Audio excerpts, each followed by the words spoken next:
ummati keen ummat tokkummaa isa jabeeffatee nagaa isa eegee daangaa isa tissee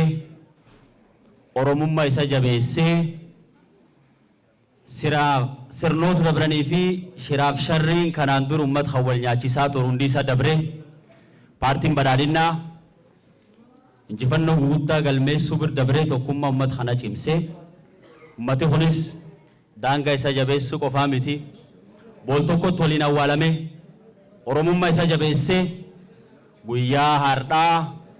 guyyaa seenaa qabeessaa magaalaa olaanaa kenna magaalaa seenaa qabeessatti kitaaba seenaa ummat kenna gabraa jibloo fi lossaa hardhaa eebbirratti argamuu hiyyaaf amma sirdeebii ummati kenna baggammaddanii bagoliin gammaneessanii jechuu barbaada. keessattuu obboleessi dargaggeessii qaxaleen kabaja diqqaaf guddaa qabu nam naamus cima qabu nama akhlaaqii namummaa keessa mul'atu barreessaan kitaaba kanaa dargaggeessii akkaan jaalan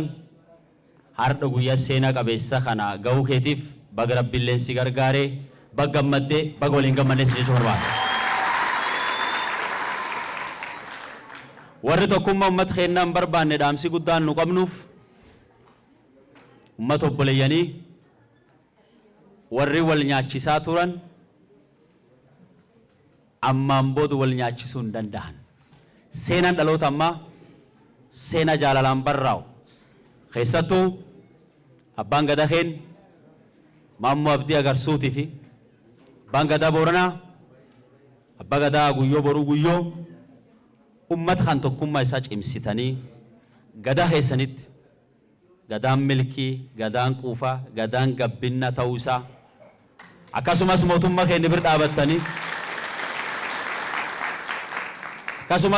keenya bir dhaabattanii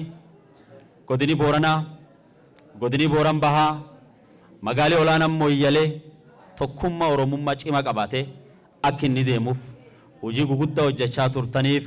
maqaa kiyyaaf maqaa bulchiinsi godina Booranaatiif galataaf kabaju guddaa sanii qabu sanii ibsuu barbaada.